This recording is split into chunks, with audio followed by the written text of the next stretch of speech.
Both albums have not fared as well as your solo stuff in the past. Although maybe that's an unfair comparison. No, I think it's very fair. No, I mean it's a whole different project. And I think that's why. I think you've just answered both questions. Thank you very much. Moving right on. Yes, in terms of what was the question? Well, I haven't really asked a question. I just made an observation that neither album has fared as well as your solo stuff. Yes. And, thank you very much. This gentleman here was just wondering how exactly you analyze that. What do you attribute that to? Can I answer that, or is that directed at you? I don't know. Can you? May you answer that? May I? You may exactly answer. What I meant. Sort of like you and I, if our ages were reversed. That is incredible, isn't it? There we are. That was when we first formed Tin Machine. I was much older then, and he was much younger. Yes. And as you see, I wore glasses in those days. It's very funny, isn't it? That really is a funny photograph. We've got to use that on something. Next. On the liner way there. Maybe we could do a Bob and Dave album.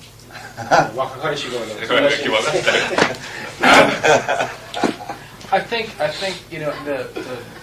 music that we're doing with Tin Machine is not very good. Not to put down what David has done in the past, but prior to Let's Dance, his stuff was not. He did not have a wide listening audience. He had a strong following, but he was not mainstream. Actually, can I interrupt you right there? In fact, what's happening is that in terms of what these albums sell, it's just about what I was selling prior to Let's Dance. That was the kind of audience I'm literally at that place again, for me personally. So it's kind of like home for me. And the type of music we're making, and the bands that we would put ourselves in with, like Living Colour and Pixies and Jane's Addiction, we're probably selling as well, or Sonic Youth, as well or better than bands of that type are selling. Our music would worry me if it appealed to the same people that loved China Girl and Let's Dance, or that loved Michael Jackson or Phil Collins or Dancing in the Street. I mean, it's like. I mean, it's fun to subversively enter the mainstream, which is what you pretty much did. I would imagine it would be fun. I wasn't listening to you. Never having subversively entered the mainstream. You just like on stage. You should try it sometime. I think that explains the sales. It's just not. It's not lowest common denominator music. It's kind of cranky and difficult. But we're really very comfortable with our situation. In fact. For us, we feel that the band is growing and evolving at exactly the rate that it should be. It feels like a natural process to us. There's no hype attached to us. We do what we do. We go out and play. We usually, generally, are better than people's expectations. And so for us, our own. Well, that's a given. I mean, night to night, it amazes me that we actually get on stage. And I feel as though we're nurturing something, which means we're throwing a lot of manure on it and hoping at some point it's a compost concept. The compost concept comes into this. What is the goal? More gall than goal, I think. I don't think there is one. I think the surprising is ourselves and hopefully carrying everybody along with us so they can get the surprise. Like a joke isn't funny if no one understands it. I mean, it's kind of so you got to hope that the audience is with you, so that when you're surprised by what you do, when you go into new territory, that they can understand share the same experience. And I think that would for me, that would be the goal, to keep that improvisational thing alive and rock music. I think probably, if anything, as a goal, then there's one kind of almost a sonic experience that I would like to see happen, which I've never felt yet quite, is that when we reach those butterfly notes, I call them, when it's so fragile but it's so beautiful and you're not quite sure what's happening but there's something magical happening, to be able to get that on tape in the studio would be wonderful. It's never happened yet. We've got We've got some really good takes on things that we've done in the studio, but for me still, I think our stage performances are definitely the highlight of what we're capable of. I think we reach our collective potential on stage. Mm-hmm. And I don't think we've done that yet in the studio. That's interesting. I think we're learning in the studio. I think because it is a new band. Mm-hmm. This, we've only done 2 albums, and I think that like any other band, we'll grow, either we'll grow into each other or we'll grow bored of each other, one of the two. We have no idea which it'll be. I mean, it's inevitable one or the other will happen at some point. And so I still have great expectations, which is probably not a good thing to have, but I do have great expectations about what we are going to be capable of doing in the studio. I'm sort of very excited about the prospects of going back into the studio again with this band. This is what I was asked to grill you guys about, the goals of the band, but I think you pretty much put your finger on it. It's all about artistic triumphs, whether it's on the stage or in the studio. Yeah, absolutely. And, okay, well, let's talk about your life a little bit before Tin Machine. When do you think you reached those... Was the life before Tin Machine? Let's ponder upon this. Let's ponder this for a second. While you do that, can I have this spoon? Yes. What do you think you reached those peaks? What justified it? When do you mean at another time? Had I reached the same kinds of peaks as what I feel that I'm reaching? Yeah, like... Or is that what you mean? Well, in order to find out what sort of goals you have in mind for this band, what were your greatest successes? For me, personal successes definitely as a clump, and I'm afraid it is a clump of 4 albums: Low Heroes, Lodger, Scary Monsters. I think those 4 are probably, for me, my most important things to me. I think before then, though, there was the odd spot, the odd moment. I think there were things on Diamond Dogs, and there were things on Station to Station. It becomes patchy before then. I think that it evolved into some kind of plateau with those 4 albums. There was a real, like a 4-year period that was terribly fertile for me. Mm-hmm. Then also I loved Let's Dance. I'm one of the few people around that actually liked the Let's Dance album. I thought that, and if one actually compares what was happening at the time musically within the music scene, it was, of its nature, was a fairly innovative album to combine funk and raw blues rock guitar. Was, for instance, before Thriller, and I'm sure gave Michael a spark of an idea of maybe putting a lead guitar on a funk track for him, which has been noted rightfully well. Damn. Then after that, I think I did some songs that I really liked a lot on Never Let Me Down. Unfortunately, I don't think I did them very well. But there you go. That's unfortunately one of the things that happens as well. Were Low Heroes, Lodger, Scary Monsters, were they among your least selling records? Yes. Really? Except for Scary Monsters. Scary Monsters did well? extremely well. Mm-hmm. Huh.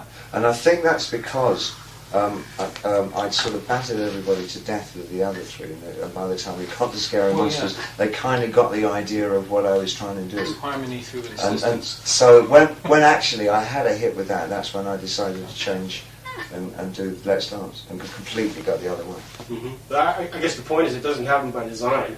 You just sort of you plug away at it, and then I think you can make hit records by design. I would imagine you can anyway, having never been in that. I don't know. I've never been in that. For years, though. I don't know.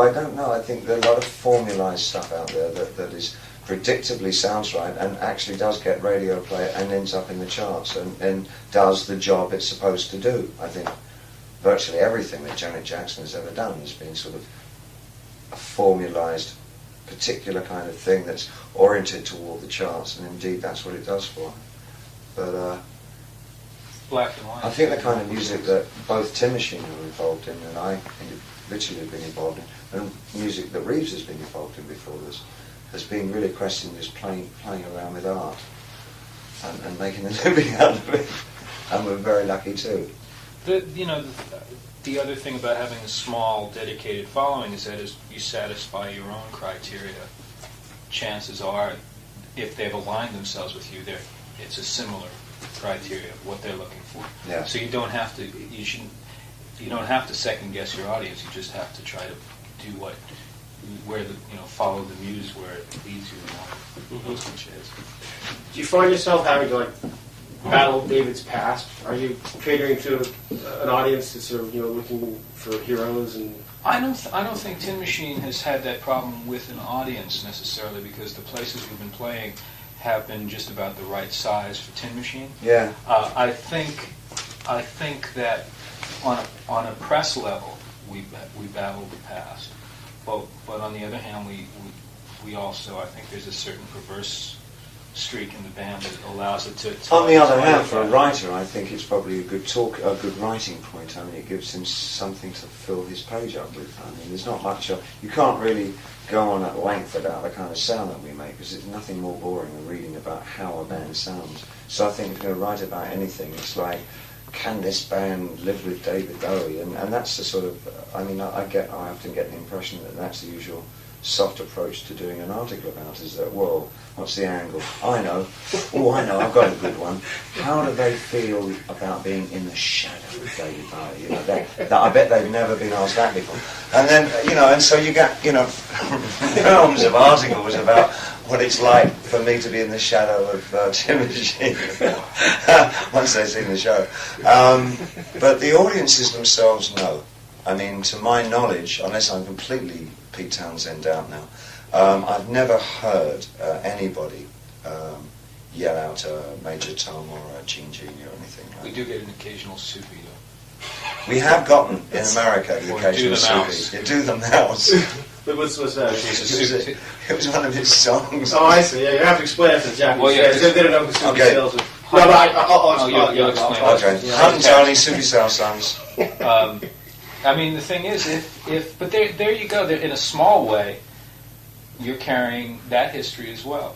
I mean, if Tony or Hunt or myself were the better known member of the band, then we'd be dealing with Tony's history. I mean, it's also obvious and actually understandable that it's something to hang your hat on when you write. When you're explaining things, you can only explain music through known reference in print. Yeah. So what else are you going to do? David Zupi. Yeah. He saw the show last night, our friend Mr. Lasui, who was the author of the questions, by the way. Reeves, I explained this to David. And he said it was a very passionate approach, and yet very upbeat and happy. Yeah, I think it's a sort of a very affable. Considering the fact that two band members were dying.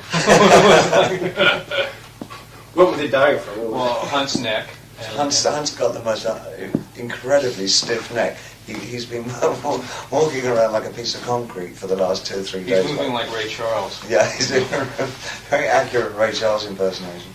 And what are you dying I have the Japanese flu. Oh. Okay, but as opposed to the Akron flu? Well, that's what they told me it was. Oh. They said Japanese flu? Yeah.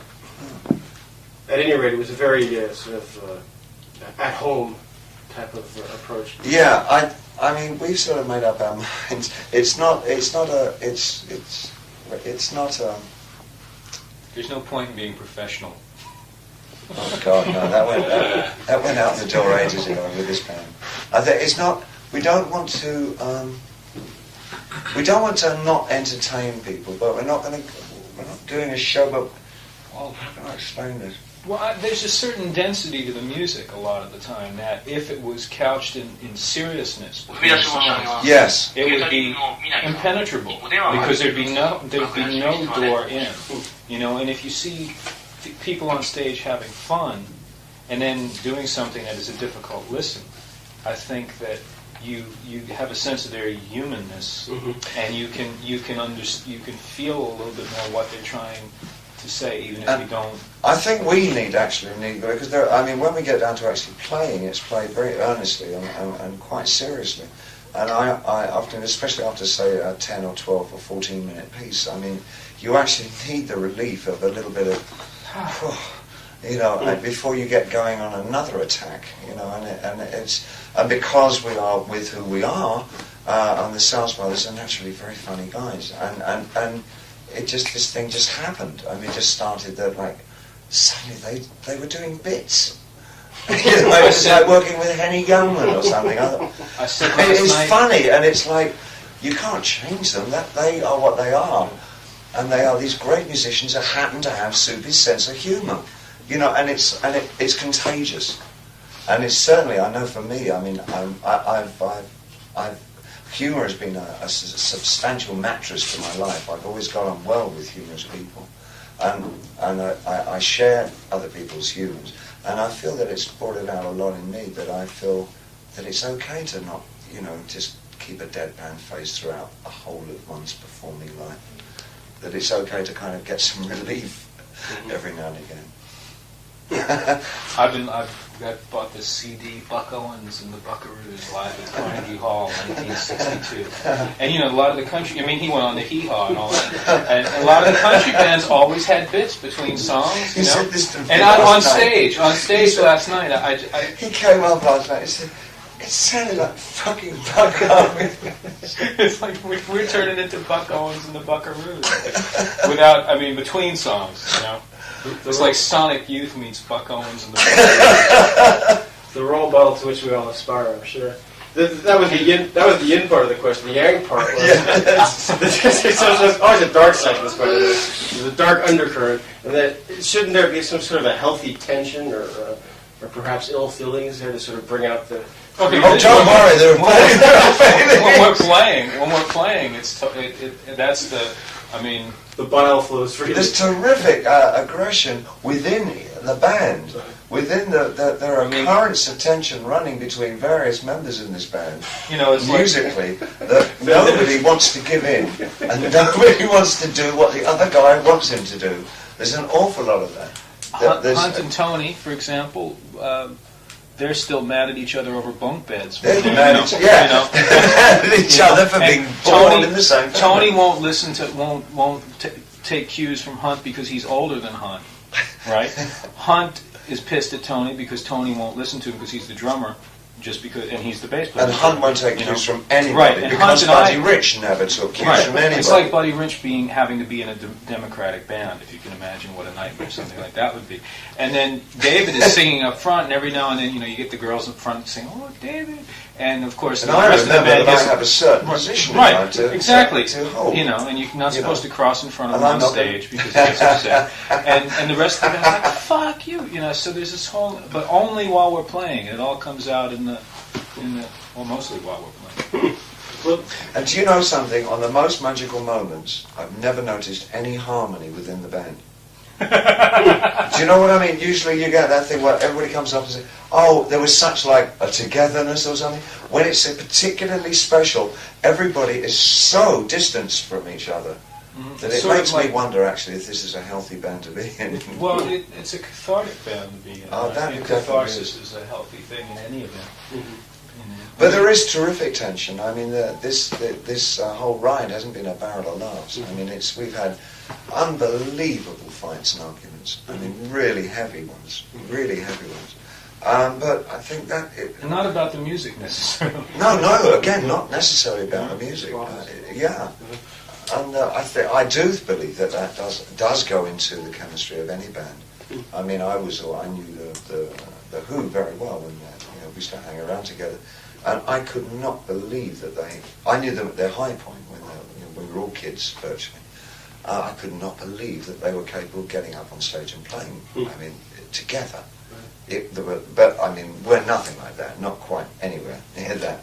But the animosity that was rampant within that band was just something to behold.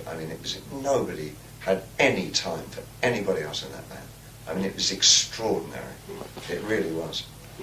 Yeah, that's kind of legend among. Yeah, from my observation, it was absolutely true. It was unbelievable. It must have been hideous. It must have been a nightmare to live through that experience with that degree of tension and pure hostility. It was. We've not got to that. Well, that's one of our other ambitions. That's when we get the separate tour buses and the separate dressing rooms, which we do have at NHK.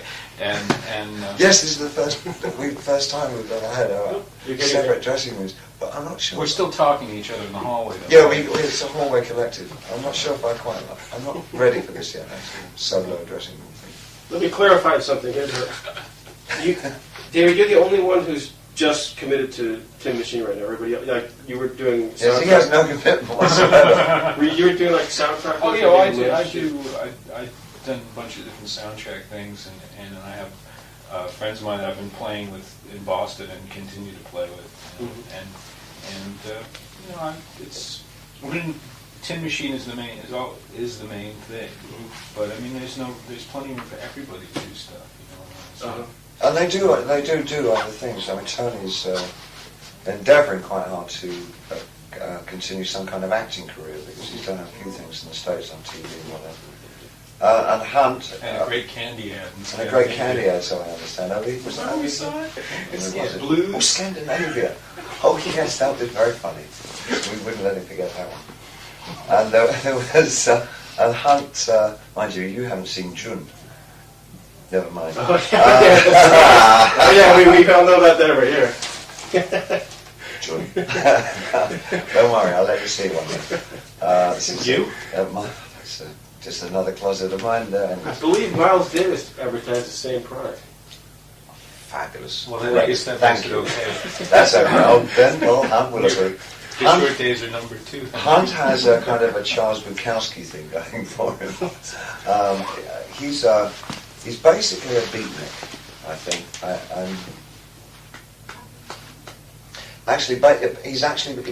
He's black, as he keeps on telling us. But really, his whole ethos is rhythm and blues and soul, and I think the places where he hangs out are mainly black. His whole thing is very black, and he's totally. That's the only music he listens to, apart from Buddy Rich, and I'm serious about that because I think Buddy was one of his first drum teachers. And he often goes down and works down in Texas and Austin and plays with blues bands and does productions down there, does blues productions. You are right, I am looking for a way out of this band. I mean, I am endeavouring to try and, recreate some kind of solo career back. Is that right? You are? Oh yeah, definitely. I'm actually doing something at the moment. I'm fooling around. But at the moment it's fooling around with some ideas. My basic idea is to build up a catalogue of material of my own so that I can quickly get out of this one and go back on the road as a solo artist. Is this with a tongue-in-cheek or? We have one member here laughing quite wildly and slyly grinning his way. So. No, that's not at all true. I will never leave this band. Okay. Obviously, we missed the preface that would have made that funny for us. Let me come back. I am doing a solo album at the moment. I have no deadline. I'm just doing it in my own time. On the other hand, we as a band are going back into the studio in September of this year to do our third album. And I see no reason other than confusing the press even more, why the two particular things, or in our case 5 things, shouldn't all happen simultaneously. I mean, as long as our time commitments work out, which they are working out, they're fine. I mean, we have no problem about me making my album, which I'm doing in piecemeal, doing a few days here and a few days there, and the band going in and making its album. They're not getting in each other's way at all.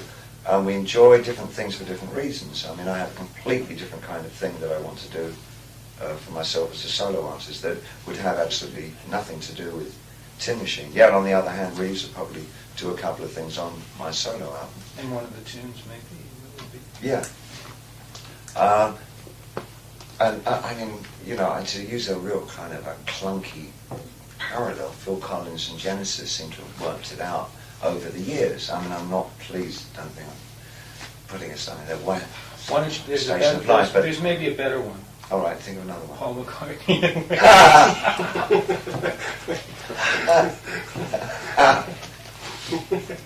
But didn't McCartney used to play his musicians? Yeah. Okay, yes. Genesis. I think Genesis, well, at least it was more acceptable because in that situation they are a real band, and they all divide the money up. We are not McCartney and Wings. So I don't see any reason myself why the two, and nobody has any problem with me doing my stuff. And I love being in the band, and I wouldn't leave the band. I won't leave this band till it goes. There was a rather rude question in here. That's fine. No, that's good. No, it was. Okay, there's always the fact, David, that much of your success here originally owed to your status as a visual icon. Yeah. And every photo taken was always just a little two-minute warning or something. No, it was just Henry. Okay. Every other picture was, a new piece of art, a new Bowie, reinventing yourself. Now, Same old black suit last night. so this is done. That's you can close the door on that. Well, I'm not sure. I don't know. I mean, I'm not. Yeah, carry on. Your question. Well, the would thing is that something? He used the term narcissistic. Yeah. And I. That's interesting. Yeah, I never really thought of it that way. I always thought of it as sort of you're trying to leave an impact on people with different appearances. Yeah. But is that something you've left behind?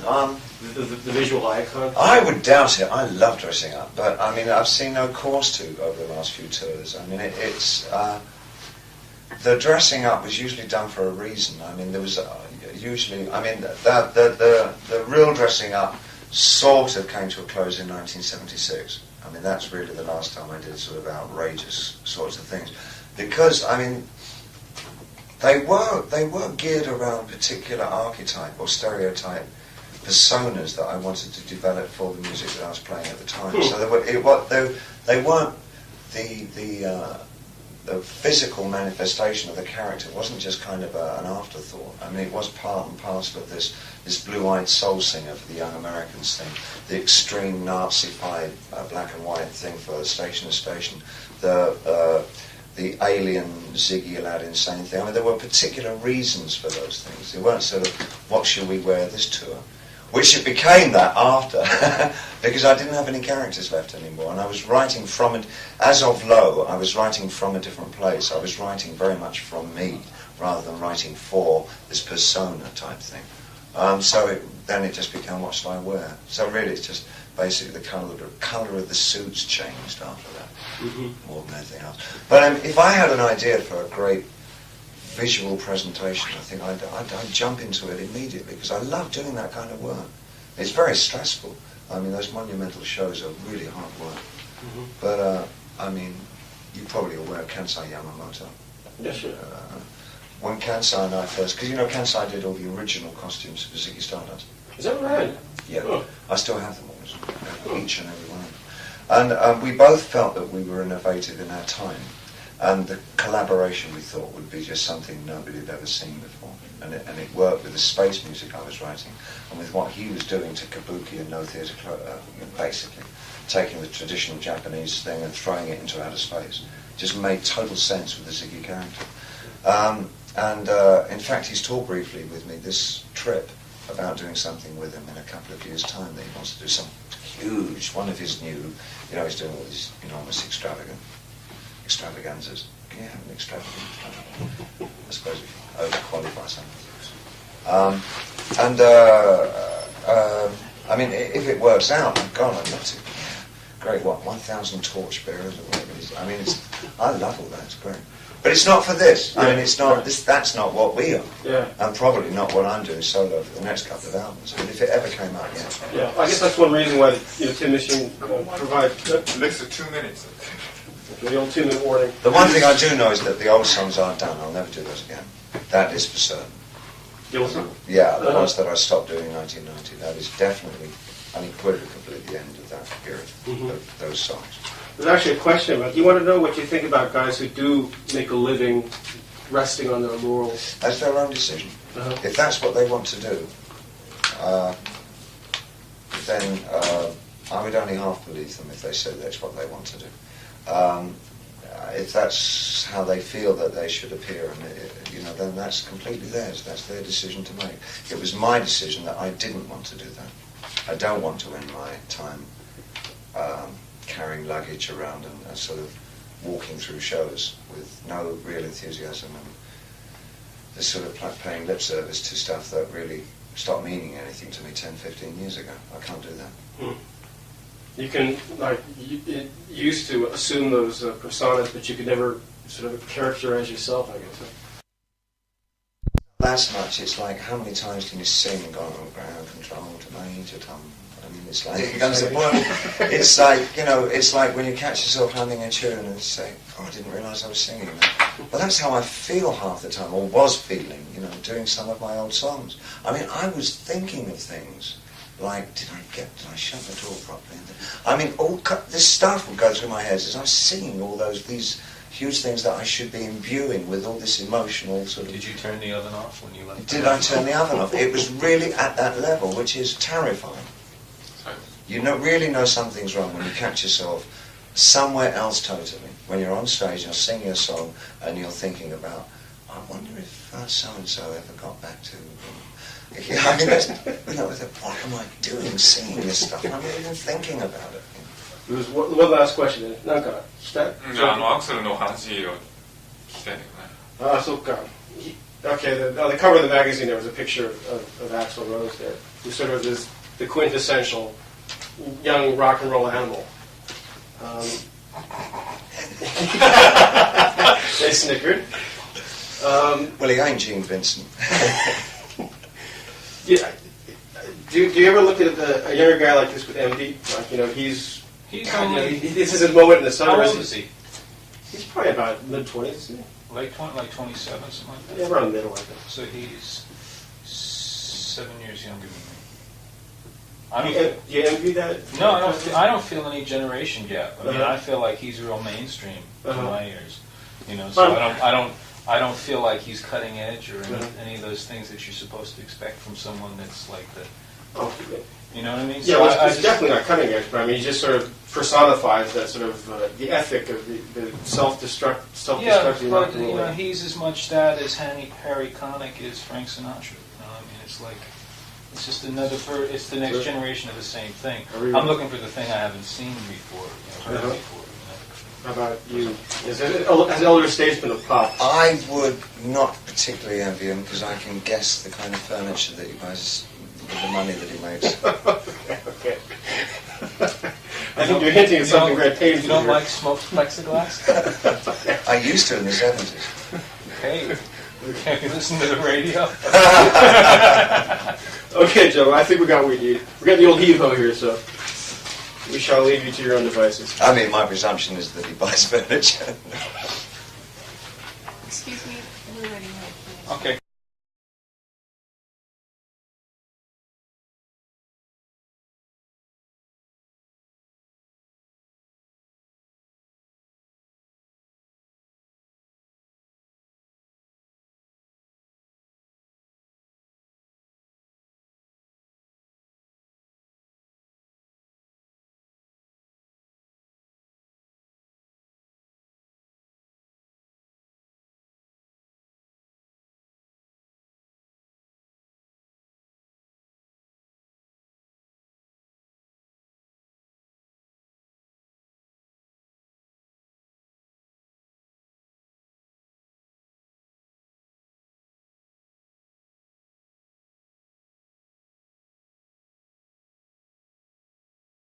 Sort of like you and I, if our ages were reversed. That is incredible, isn't it? There we are. That was when we first formed Tin Machine. I was much older then, and he was much younger. Yes. And as you see, I wore glasses in those days. It's very funny, isn't it? That really is a funny photograph. We've got to use that on something. On the liner way there. Maybe we could do a Bob and Dave album. I think you know the music that we're doing with Tin Machine is not. I mean, not very good. Not to put down what David has done in the past, but Which prior to Let's Dance, his stuff was not. He did not have a Wyatt or Phil Collins or Dancing in the Street. I mean, it's like. I mean, it's fun to subversively enter the mainstream, which is what you pretty much did. I would imagine it would be fun. I wasn't listening to you. Never having subversively entered the mainstream. You just like on stage. You should try it sometime. But you know, I think that explains the sales. It's just not. It's not lowest common denominator music. You know, it's kind of cranky and difficult. But we're really very comfortable with our situation. In fact, For us, we feel that the band is growing and evolving at exactly the rate that it should be. It feels like a natural process to us. There's no hype attached to us. We do what we do. We go out and play. We usually, generally, are better than people's expectations. And so for us, And our own. well, that's a given. I mean, night to night, it amazes me that we actually get on stage. And I feel as though we're nurturing something, which means we're throwing a lot of manure on it and hoping at some point It's a compost concept. The compost concept comes into this. What is the goal? More gall than gold, I think. I don't think there is one. I think the surprising is ourselves and hopefully carrying everybody along with us so they can get the surprise. You know, like a joke isn't funny if no one understands it. You know? I mean, it's kind of, so you got to hope that the audience is with you, so that when you're surprised by what you do, when you go into new territory, That they can they understand that share you had that a listening audience. He had a strong following, Yeah. but he was not mainstream. Actually, can I interrupt you right there? In fact, what's happening is that in terms of what these albums sell, it's just about what I was selling prior to Let's Dance. That was the kind of audience I'm literally at that place again, for me personally. So it's kind of like home for me. And the type of music we're making and the bands that we would put ourselves in with, like Living Colour and Pixies and Jane's Addiction, we're probably selling as well, or Sonic Youth, as well or better than bands of that type are selling. Our music would worry me if it appealed to the same people that loved China Girl and Let's Dance. you know, or that loved Michael Jackson or. Both albums have not fared as well as your solo stuff in the past. Although maybe that's an unfair comparison. Because No, I think it's very fair. No, I mean it's a whole different project. And I think that's why. I think you've just answered both questions. Thank you very much. Moving right on. Yes, in terms of what was the question? Well, I haven't really asked a question. I just made an observation that Okay. neither album has fared as well as your solo stuff. Yes. And Thank you very much. this gentleman here was just wondering how exactly you analyze that. What do you attribute that to? Can I answer that, or is that directed at you? I That's don't for know. both Can of you? you. You Yeah. may you answer that. May I? Is You what I may exactly answer. what I meant.